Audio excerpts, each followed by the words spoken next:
Vamos abrir a Bíblia no Evangelho de João, capítulo 4. Nós vamos ler o texto daqui a pouco. Eu vou te pedir licença para você, para nós lermos o texto só daqui a pouco. Mas vamos deixar já aberto lá em João, capítulo 4. Hoje nós começamos uma série nova aqui na igreja. Quando nós planejamos as séries que nós teríamos até o final do ano, isso aconteceu alguns meses atrás, nós tínhamos uma ideia para essa série de novembro, estava tudo certo para essa série de novembro, mas na segunda-feira eu comecei a sentir o incômodo no meu coração, quase como se Deus estivesse mexendo mesmo as coisas, e aí falei com a minha esposa, falei, Ju, eu estou achando que Deus quer nos levar para outro caminho para essa série. Aí liguei para o Tiago, para a Paulinha, para o Antônio, para a Érica, e todo mundo sentiu que era isso mesmo, que a gente tinha que ir para esse caminho. Então, eu estou muito feliz de a gente estar podendo falar sobre isso nessas próximas 4 semanas, todas as semanas do mês de novembro. E por que isso me traz alegria? Porque nós vamos falar sobre um assunto nas próximas 4 semanas que nós nunca ensinamos aqui na vida. Claro que nós já falamos sobre ele algumas 2 ou 3 vezes, mas nós nunca paramos para entender, ensinar e aprender sobre o assunto. Então, nas próximas 4 semanas, nós vamos estar mergulhando e aprendendo mais sobre louvor e adoração. Amém? Amém? E nós demos o nome para essa série de Mais do que Palavras. Mais do que palavras. É isso que nós queremos entender, é isso que nós queremos viver, e é isso que nós queremos que o Espírito Santo nos conduza em toda a verdade. Mais do que palavras. Antes de eu começar com aquilo que eu creio que Deus tem para a gente, deixa eu fazer um disclaimer para você. Vocês estão aqui comigo? Estou sentindo os irmãos muito quietos, hein? Deixa eu fazer um disclaimer. Eu falo isso para você com toda a humildade do mundo, mas eu não acredito que Deus tenha me chamado, se é que eu posso colocar assim, para ser um pregador. Não me vejo como um pregador. O altar, o púlpito, não é o lugar que eu me sinto mais confortável. Mas eu acredito sim que Deus me fez um professor. Então, ao invés do altar, do púlpito ser um lugar confortável para mim, a sala de aula e a lousa é um lugar confortável para mim. Portanto, eu queria pedir licença para você para te pedir permissão de, ao invés de pregar sobre louvor e adoração nessa tarde, se eu pudesse ensinar sobre louvor e adoração. Mais uma escola do que uma igreja. Pode ser? Hoje à noite, pode ser?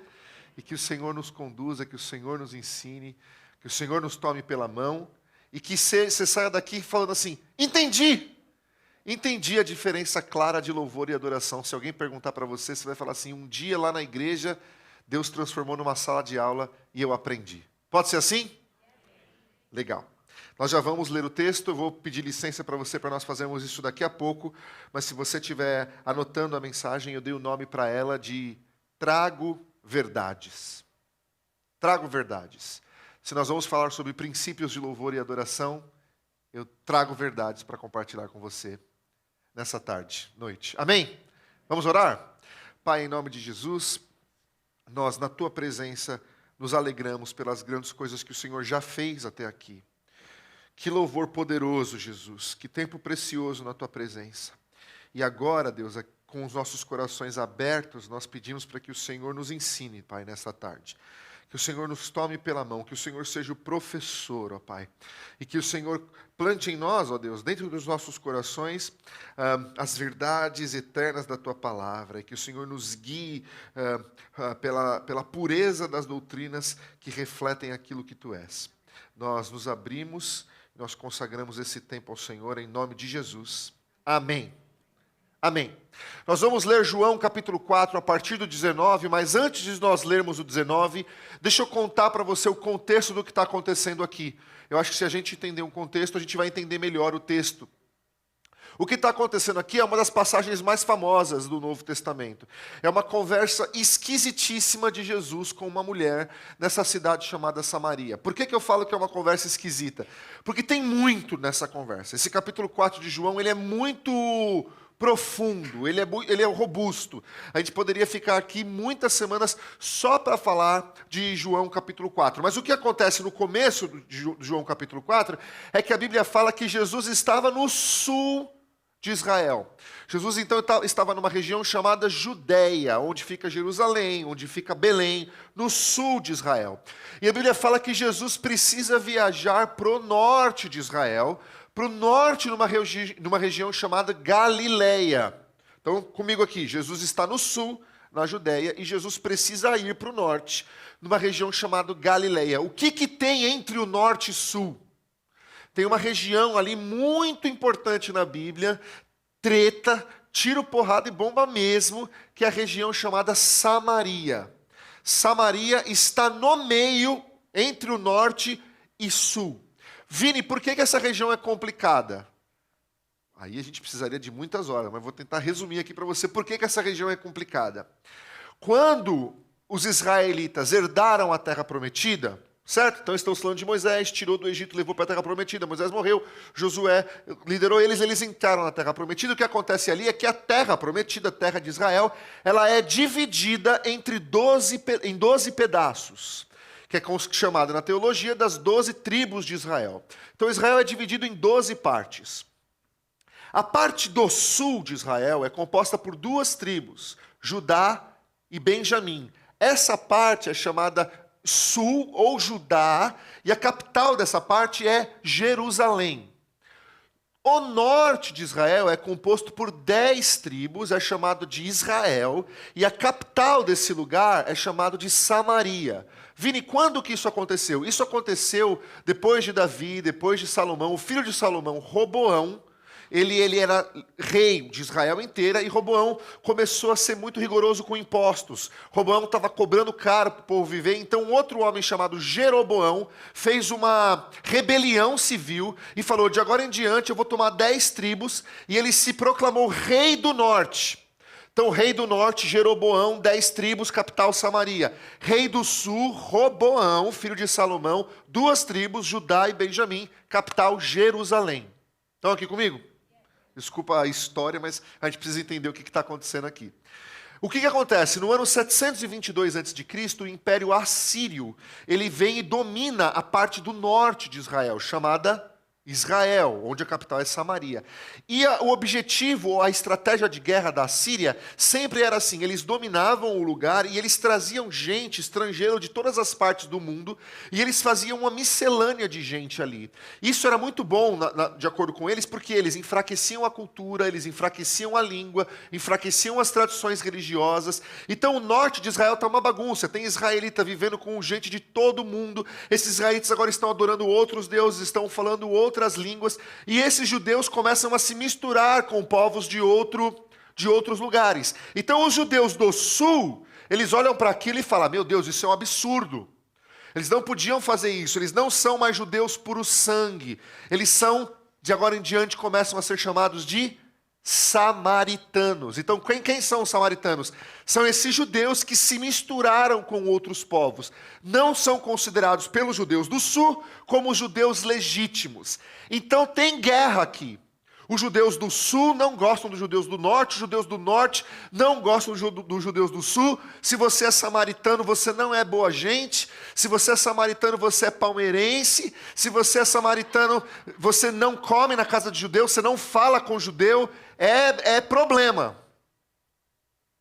Jesus está viajando do sul para o norte, e no meio do caminho tem o quê? Samaria. E a Bíblia fala no versículo 3 assim: Jesus precisava passar por Samaria, não geograficamente. Geograficamente, o caminho que qualquer judeu faria era do sul ao norte, beirando o Rio Jordão. É mais fresco, não é tão calor, é o caminho que judeu faz. Agora, se você quer passar por Samaria, você tem que ir pelo meio do deserto. É complicado, mas nenhum judeu faria isso. A Bíblia fala que Jesus precisava passar por Samaria, não geograficamente, mas Jesus precisa. O Waze fala que não, mas Jesus precisa. Os discípulos falam que não, mas Jesus precisa. E aí é muito legal a gente pensar nisso, porque os discípulos estão aqui andando com Jesus, ó. Estamos indo lá para o norte, estamos indo para Galileia, a gente conhece bem o caminho. E de repente Jesus começa a dar seta para a esquerda. E os discípulos estão assim, para onde ele vai? Parece que ele está indo para Samaria, ele não pode ir para Samaria. Isso é loucura. Esse povo é feio, fedido, não falo com eles. Não, Samaria não é possível. E Jesus está dando sinais que está indo para Samaria, os discípulos estão assim, ó, não é possível que ele vai fazer isso. E Jesus faz.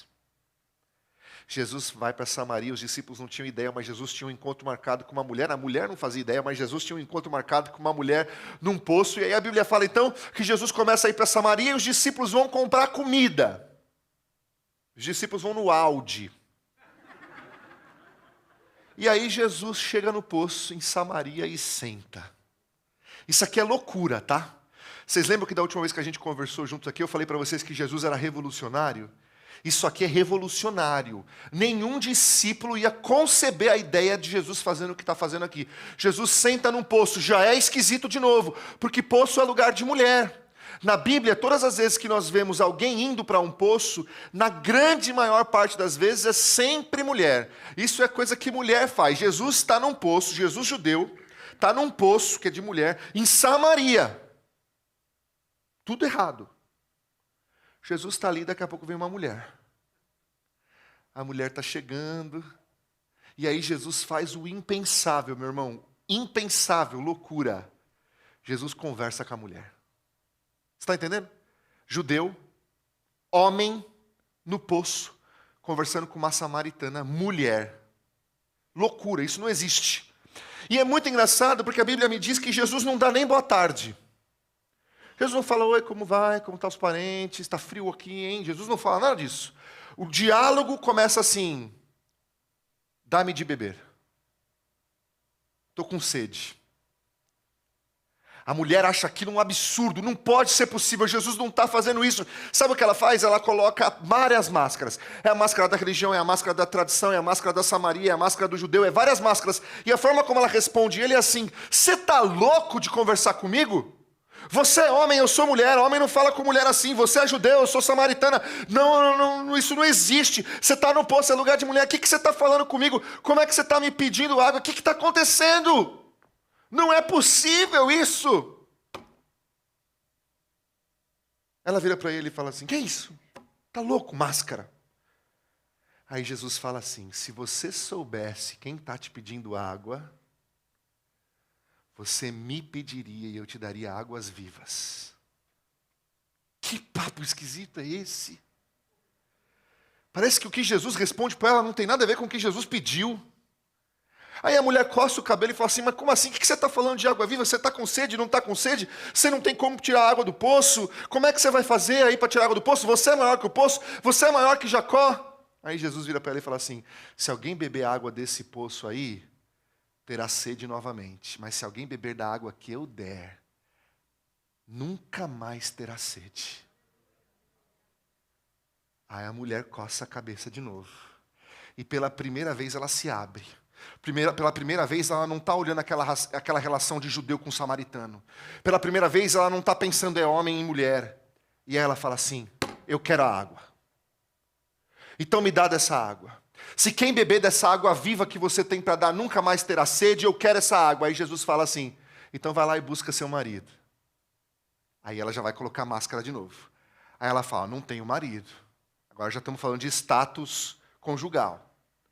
Não tenho marido. Aí Jesus falou assim para ela, bem disseste, não tem marido mesmo. Você já foi casada 5 vezes e esse homem com quem você está agora não é teu. Você está entendendo a confusão desse diálogo? Começou com Jesus dando seta para Samaria, depois Jesus pede água, depois entra um papo de água viva, aí a mulher fala que quer beber, aí Jesus manda chamar o marido, e a mulher fala que não tem marido, Jesus falou, você não tem marido mesmo, porque o homem que você está casado agora não é teu, e você já foi casada com 5 homens, olha a confusão desse diálogo. Mas aí essa mulher vai colocar uma máscara de novo, sabe por quê? Porque ela percebeu que ela não está falando com qualquer um. Ela está falando com um homem que sabe quem ela é. Ela está falando com um homem que sabe da vida dela. Ela está falando com um homem que sabe detalhes que ninguém mais sabe. Como assim? Você sabe que eu estou vivendo com um cara que não é meu marido e eu já tive 5 maridos antes. Então ela fica impressionada com aquilo. Então ela percebe, esse cara é profeta. E aí ela fala assim, João capítulo 4, versículo 19. Agora que eu dei o contexto, vamos ler. João 4,19. Ela fala assim: Senhor, disse-lhe a mulher, vejo que tu és profeta. Você acabou de falar um negócio que ninguém sabia. E já que você é profeta, máscara. O que a gente conversa com o profeta? Teologia. Eu estou aqui com uma dúvida teológica, muito tempo. Pode ir no Halloween ou não pode? Eu estou aqui com uma dúvida teológica que faz muito tempo. Eu dou o dízimo do líquido ou do bruto? Eu estou aqui com uma dúvida teológica, Jefté matou ou não matou? Eu estou aqui com uma dúvida teológica que já que você é profeta, talvez você possa me ajudar. Jesus está falando de água viva e ela quer falar de teologia. E ela fala assim no versículo 20, os nossos pais, profeta, teólogo, eles adoravam aqui nesse monte, aqui em Samaria. Os nossos pais, eles não iam até Jerusalém para adorar, porque eles não se davam com os judeus. Então eles fizeram um templo, eles fizeram uma nova forma de adorar aqui em Samaria. Mas vocês aí, entretanto, vocês vão dizer que Jerusalém é o lugar onde se deve adorar. Disse-lhe Jesus, mulher, podes crer-me que a hora vem, quando nem nesse monte, nem em Jerusalém, adorareis ao Pai. E agora a conversa vai começar a ficar séria. Agora a conversa vai ficar séria. Porque agora que ela viu que Jesus é profeta, ela tem uma dúvida teológica. E ela vai perguntar assim, olha só, você sabe bem, Jesus, você é judeu, eu sou samaritana, máscara. Vocês adoram em Jerusalém, vocês têm o templo em Jerusalém, mas eu não posso ir para Jerusalém adorar. Se eu for para lá, ninguém me recebe. Eu sou samaritana. Então o que nós fizemos? Nós fizemos um templo aqui. Vocês falam que tem que adorar lá. O meu povo fala aos samaritanos que tem que adorar aqui. Então me responde, profeta, é lá ou é aqui? E aí Jesus vem com uma primeira lição de adoração muito forte, que eu e você precisamos entender. Jesus fala, não é nem lá e nem aqui. Não é nem em Jerusalém, nem em Samaria. Não é nem em Orlando, nem em São Paulo. Não é nem na Venezuela, nem no Nepal. Não é nem aqui, nem lá, nem em Samaria, nem em Jerusalém. Porque a nossa adoração, a sua adoração, não depende de templo. Jesus, o templo onde os judeus adoram, o templo está em Jerusalém. Mas eu não posso ir lá. Eu tenho que ficar em Samaria. Então é aqui que eu adoro? Eu posso adorar aqui, eu posso adorar lá. Aí Jesus fala assim no 21. Nem lá, nem aqui. Nem nesse monte, nem naquele monte lá. Porque a sua adoração, mulher, por enquanto, ela está presa a um método de adoração ligada com o templo. Mas a adoração não tem nada a ver com o templo. A minha adoração não depende do lugar que eu vou. A minha adoração não é uma vez por semana. A minha adoração não é uma prática religiosa. A minha adoração não está conectada a um lugar. Vini, você está falando para mim que eu não preciso vir para a igreja adorar? É claro que eu não estou falando isso para você. Claro que a gente vem para cá, a Bíblia fala que sim, nós temos que vir para cá, que é costume dos santos se reunir para adorar a Deus. É claro, óbvio que a igreja é importante. O que eu estou falando para você é que a sua adoração não está limitada a um lugar. Às vezes a sua adoração vai ser na terceira fileira dessa igreja, mas às vezes a sua adoração vai ser dirigindo o seu carro na I4. Às vezes a sua adoração vai ser num Vida Coffee, às vezes a sua adoração vai ser debruçado com as páginas da sua Bíblia abertas, chorando, lendo e adorando a Deus no sofá da tua casa. Graças a Deus não é mais em Samaria ou em Jerusalém. A adoração não é mais restrita num lugar só. Ela é livre, é o que Jesus vai ensinar para essa mulher. Vem aqui para a igreja adorar. Não, eu venho para a igreja para celebrar, para entregar meu culto, a minha oferta, para ver os irmãos, mas a minha adoração é todo dia, onde quer que eu vá, onde quer que eu esteja, lá no cubículo do meu trabalho, é lá que eu adoro, não é nem aqui nem lá, é em todo lugar. Não tem a ver com templo, tem a ver com postura. Mas Jesus continua a conversa com ela no versículo 21, e diz para ela, disse-lhe Jesus, mulher, podes crer-me que a hora vem, quando nem nesse monte, nem em Jerusalém adorareis?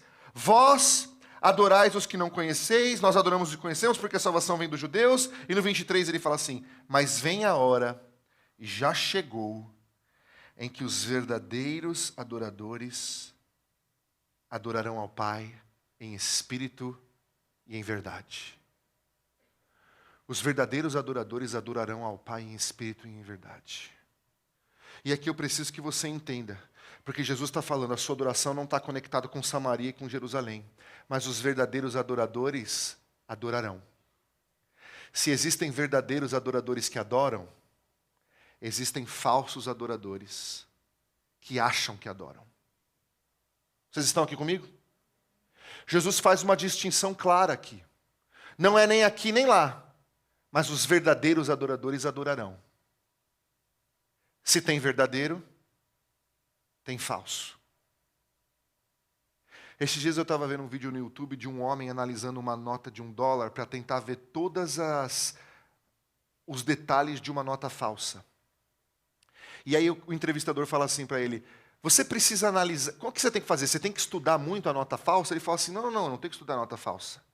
Eu tenho que conhecer bem a nota verdadeira. Porque eu conhecendo bem as verdadeiras, vai ser fácil identificar a falsa. Jesus está falando assim, não é em Samaria, não é em Jerusalém, mas um dia os verdadeiros adoradores adorarão. Então existe falsa adoração, meu irmão. Que é uma adoração de boca para fora. Que é uma adoração que fala por falar. Que não é autêntica, que não vem do fundo do coração. Que são apenas palavras repetidas. Sabe aquela coisa assim, olha, eu cometi esse e esse pecado, então vai para casa e reza não sei quantas rezas, só repetir uma coisa.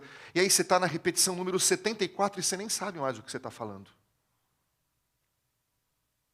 Adoração é verdadeira. Ela parte de um coração que entende o que está no nosso contexto de música, né? A adoração não é música, a gente vai falar disso daqui a pouco, mas a gente louva a Deus muito através da música e às vezes a gente está cantando coisas e a gente nem sabe o que está falando. É ou não é verdade? Tem uma música famosa que eu tenho um medo de cantar. Eu amo a música. Mas toda vez que eu vou cantar, eu falo assim, ai, não sei se eu tenho coragem de cantar isso. Por que eu não tenho coragem? Porque eu estou entendendo o que eu estou falando, eu não estou repetindo palavras. Olha só, corinho famoso, não é corinho não, é hino, famoso, velho. Mais perto quero estar, meu Deus, de ti. Até aí tudo bem, mais perto quero estar, meu Deus, de ti. Ótimo, maravilhoso, fácil de cantar. Parte B. Ainda que seja dor que me una a ti. E aí, tem coragem de cantar? Ou é só repetindo palavras? Tinha uma música do Toque no Altar antigamente, que toda vez que chegava no refrão eu parava. Que a música falava assim, abro mão dos meus planos, abro mão dos meus sonhos, abro mão da minha vida por ti. Abro mão dos prazeres e das minhas vontades. Abro mão das riquezas por ti. Tem certeza, irmãozão? É verdadeira adoração ou é só palavra? Então o que Jesus está falando para a mulher samaritana, naquele poço, naquela conversa esquisita, que talvez aos olhos de todo mundo não deveria estar acontecendo, é, a sua adoração não tem nada a ver com o templo, mas os verdadeiros adoradores adorarão em verdade, porque existem falsos adoradores, entregando falsa adoração. Estão aqui comigo? Mas a terceira lição que Jesus ensina aqui, ainda no versículo 23, Jesus fala assim, mas vem a hora, já chegou, que os verdadeiros adoradores adorarão o Pai em espírito e em verdade, porque são esses que o Pai procura para seus adoradores. Aqui na minha Bíblia a palavra procura está assim, sublinhada 1000 vezes.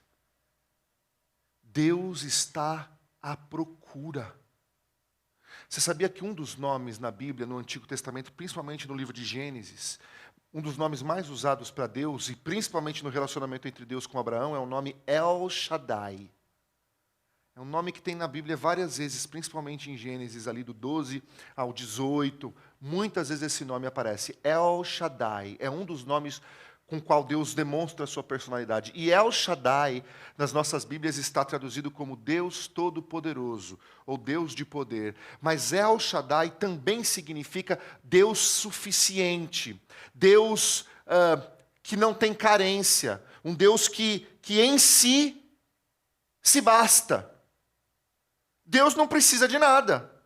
Deus é Deus. Se Deus precisar de alguma coisa, Deus não é Deus. Deus precisa de um Deus para dar para ele o que ele precisa. Deus não precisa de nada. Mas Jesus fala para a mulher, Deus está procurando. Não é fascinante? O Deus que é El Shaddai, suficiente em si mesmo, que não tem carência de nada, está procurando. Aí muita gente fala assim, Deus está procurando por adoração. Não é isso que a Bíblia diz. Deus não precisa de adoração. Deus já tem adoração. O que a Bíblia fala é que Deus está procurando adoradores. A terceira lição que Jesus me ensina é que Deus procura adoradores e não adoração. Deus procura adoradores e não adoração.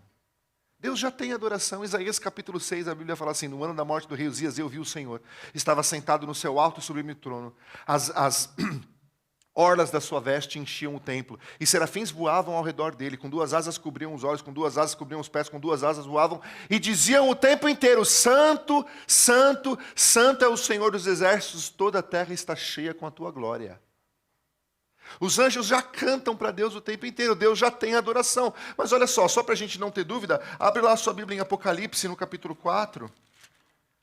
Apocalipse, no capítulo 4, a partir do versículo 8, isso fica muito claro para a gente. A Bíblia fala assim, Apocalipse 4, 8. E os 4 seres viventes, tendo cada um deles respectivamente 6 asas, estão cheios de olhos ao redor e por dentro, não tem descanso, nem de dia e nem de noite, proclamando Santo, Santo, Santo, Santo, Santo é o Senhor Deus, Todo-Poderoso, aquele que era, que é, que há de vir. Quando esses seres viventes derem glória, honra e ações de graças ao que se encontra sentado no trono, ao que vive pelo século dos séculos, os 24 anciãos prostrar-se-ão diante daquele que se encontra sentado no trono, adorarão o que vive pelos séculos dos séculos e depositarão as suas coroas diante do trono, proclamando, Tu és digno, Senhor, e Deus nosso de receber a glória, a honra e poder, porque todas as coisas Tu criaste, sim, por causa da Tua vontade vieram a existir e foram criadas. Deus já tem adoração.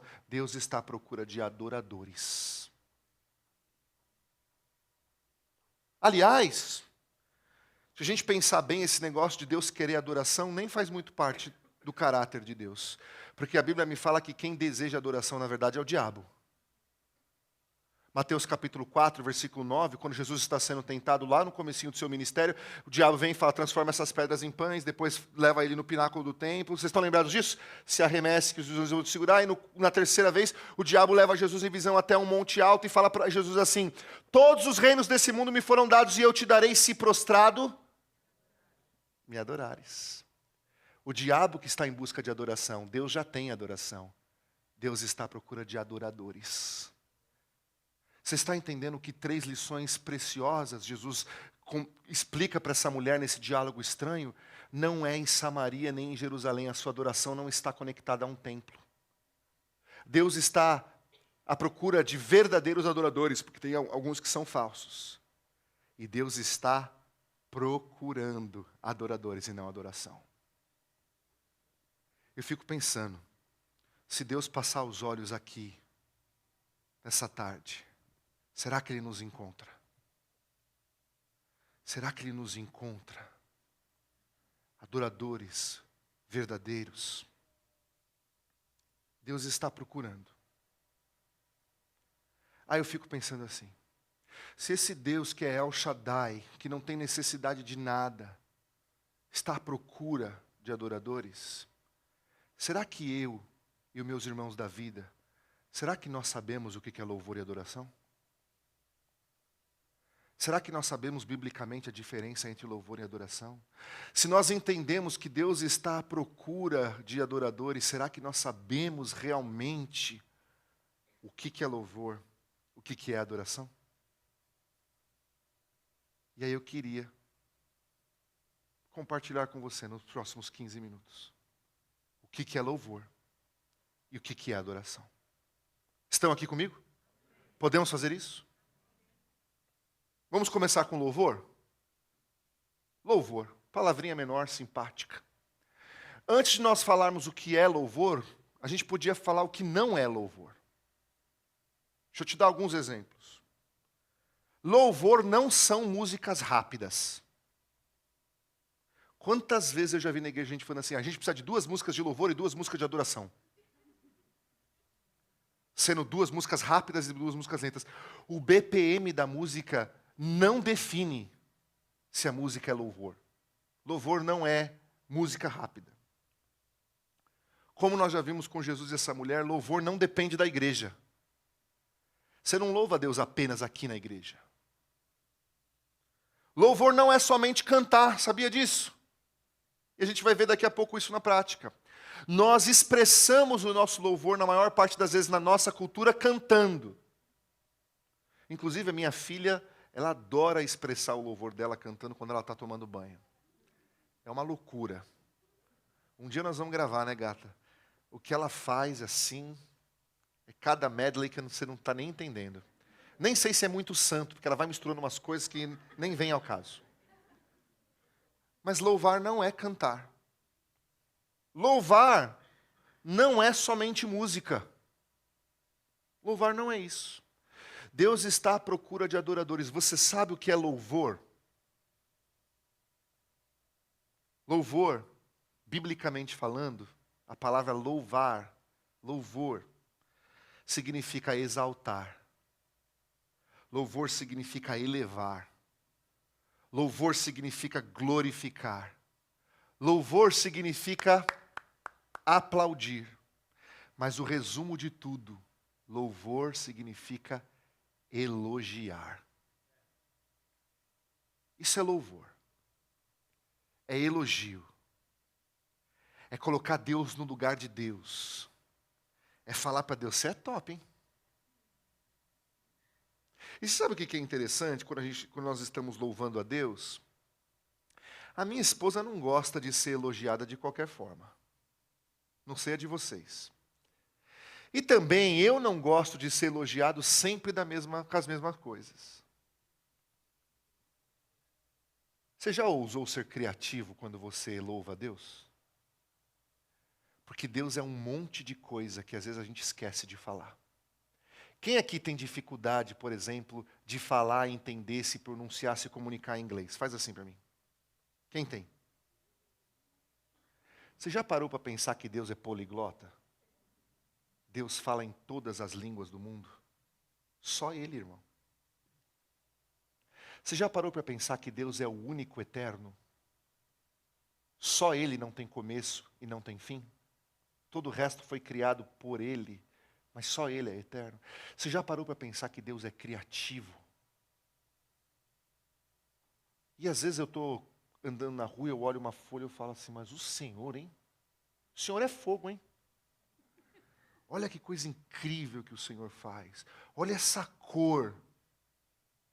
E eu estou louvando a Deus sem usar as palavras repetidas de todo dia. Porque Ele merece um novo elogio da minha boca. Vocês estão aqui comigo? Louvar é elogiar. Agora, louvor na Bíblia está sempre conectado a uma ação. Sempre. Louvor está conectado com uma atitude, Caio.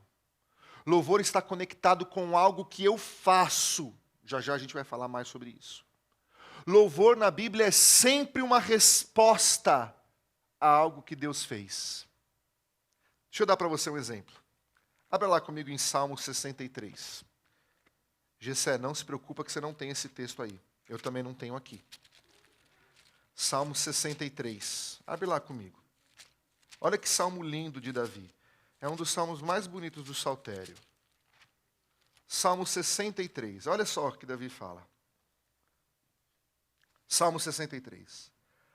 Ó Deus, Tu és o meu Deus forte, eu te busco ansiosamente. A minha alma tem sede de Ti, o meu corpo te almeja, como a terra árida e exausta sem água. Assim eu te contemplo. Olha só. Davi falando, eu te vejo, eu te contemplo no teu santuário, para ver a tua força e a tua glória, porque a tua graça é melhor do que a vida.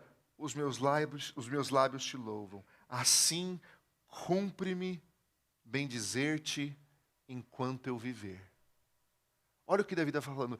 Eu te contemplo no teu santuário, eu te vejo, eu vejo a tua força. Então, quando eu me deparo a isso, há uma resposta dentro de mim. E aí ele fala, os meus lábios estão cheios com o teu louvor, e eu vou te bendizer enquanto eu viver. O louvor é sempre uma resposta àquilo que Deus fez ou àquilo que Deus é para você. O louvor é uma ação em resposta. Tem gente que fala assim, louvor é por aquilo que Deus faz, adoração por aquilo que Deus é. Eu não concordo com isso.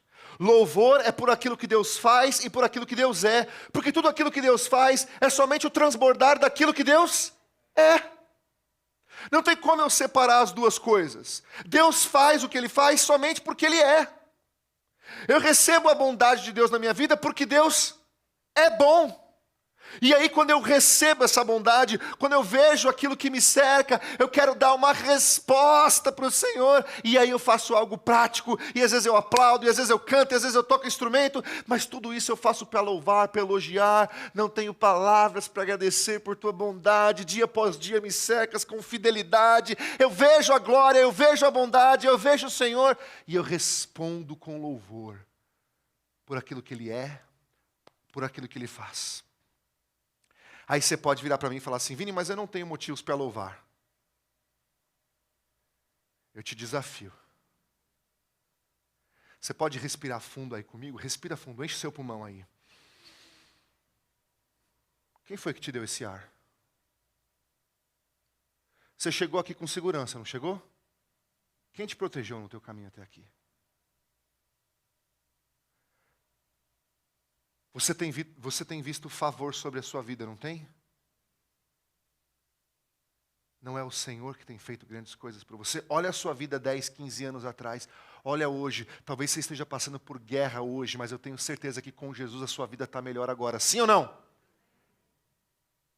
Você tem razões para louvar, para elogiar, para exaltar, para dizer que o Senhor é bom, a sua misericórdia dura para sempre. O louvor é sempre visto ou ouvido. É uma ação, é uma resposta. Portanto, ele é visto, ele é ouvido. Você sabia que nós temos mais de 10 palavras no hebraico para louvor?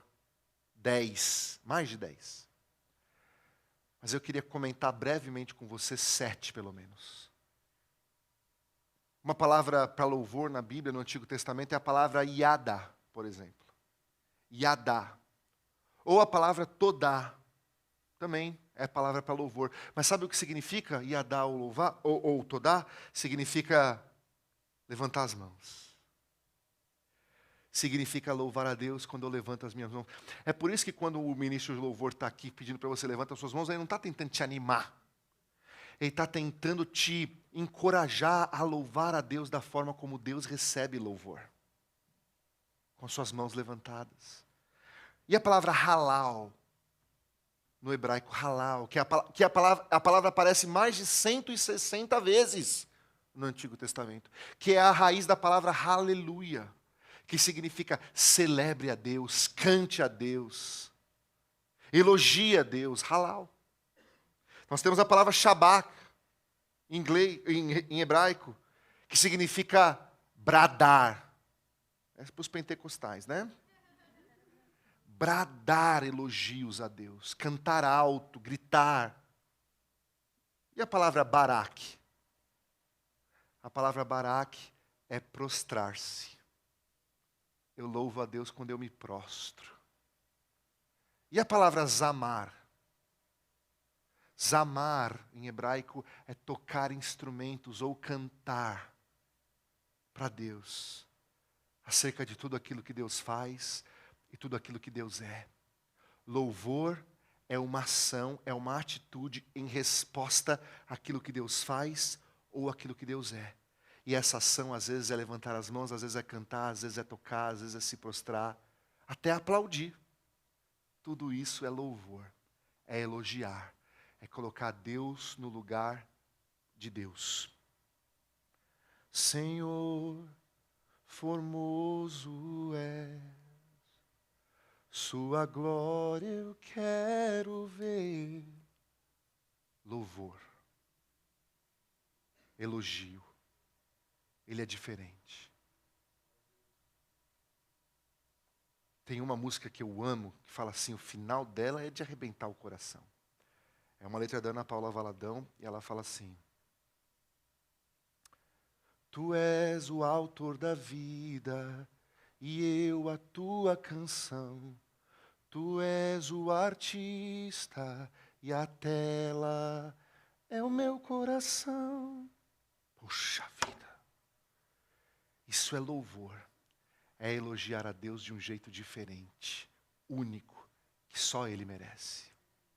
Eu coloquei uns textos aqui para a gente ler junto. No primeiro culto eu li aqui, mas agora vocês me desculpem, eu vou ler aqui. Olha lá, Salmo 134, 2. Erguei as mãos para o santuário e bendizei ao Senhor. A palavra aqui é Yadá. Erguei as mãos. Salmo 47, 1. Batei palmas todos os povos, celebrai a Deus com vozes de júbilo. Salmo 5, 7. Porém eu, pela riqueza da tua misericórdia, entrarei na tua casa e eu vou me...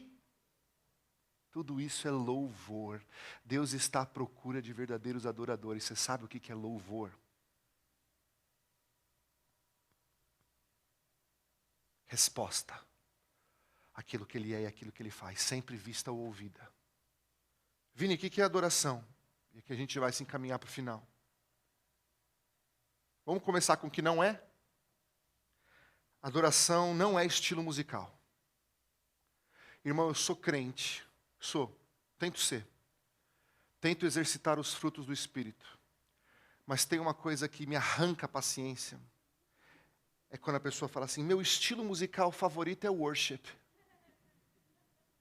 Ah, meu irmão, não fala isso para mim. Worship não é estilo musical. Forró é estilo musical. Worship não. Adoração não é estilo musical. Adoração não está relacionado com música. Sabia disso? Louvor pode estar relacionado com música, mas não necessariamente adoração. Adoração também não está relacionado com músicas lentas. Sempre tem isso, né? Agora vamos entrar no momento de adoração do culto. Baixa o BPM para 60. E agora a gente vai adorar com música lentas. Não. Adoração não tem nada a ver com isso. Adoração, e isso aqui é mind-blowing. Adoração no grego é proskúnio. Sabe o que significa proskúnio? Proskúnio significa mostrar respeito. Proskúnio significa reconhecimento de majestade. Proskúnio significa ir em direção para beijar. Isso é adoração. Adoração não tem nada a ver com o estilo musical. Adoração é reconhecimento de majestade. É entender que existe um rei. E o rei existe um reino, e eu vivo nesse reino, portanto eu faço aquilo que o rei pede para eu fazer. Adoração não tem a ver com música, adoração é estilo de vida. Adoração não tem a ver com música, adoração tem a ver com consagração. Ao Rei dos Reis consagro tudo o que sou. Isso é adoração. Adoração, irmão, é obediência. Adoração é você se colocar na presença de Deus e você entender. É do jeito dele, não do meu. Ele é rei. Então eu obedeço o que ele fala. O louvor, ele é sempre visto ou ouvido, a adoração nem sempre. Esses dias alguém virou para mim e falou assim, Vini, Deus está pedindo para eu obedecer numa área, mas está muito difícil, mas eu estou conseguindo. Isso é adoração. Nem sempre é vista. Apenas por Deus. O louvor, ele pode ser vertical ou horizontal. O que eu quero dizer com isso? O louvor, eu posso estar cantando para Deus, vertical, e eu posso estar cantando sobre Deus.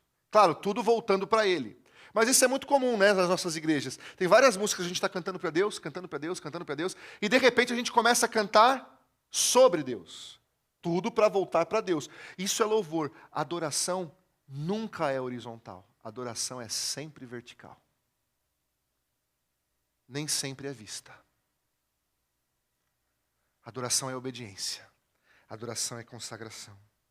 Adoração é estilo de vida. Deus está à procura de verdadeiros adoradores. Será que Ele nos encontra nessa noite? Uma vida de louvor, ela faz parte de uma vida de adoração. Pensa aqui comigo que aqui é a sua vida. E aí você vive dando glória a Deus, você vive obedecendo a Deus, você vive com a sua vida consagrada a Deus, você vive entendendo que Ele é Rei, você vive reconhecendo a majestade dEle, você vive a adoração como estilo de vida. E aí Deus se revela para você, você vê tudo aquilo que Deus é e tudo aquilo que Deus faz. E aí qual que é a sua resposta a isso? Louvor.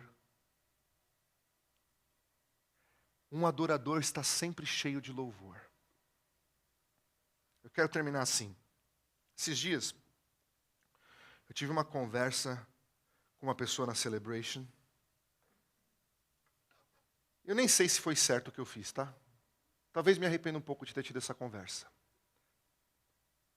Mas essa pessoa, quando ele está no louvor, na igreja, ele e essa coluna aqui do meio são muito parecidos. Eu não sei dizer quem é mais expressivo. Se é ele ou se é a coluna.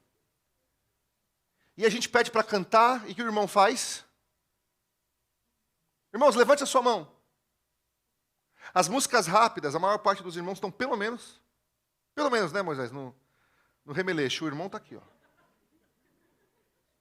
Canta, não faz nada. Até em dúvida se o irmão está vivo. E aí eu tive a oportunidade de conversar com o irmão. Irmão, o que é isso, hein?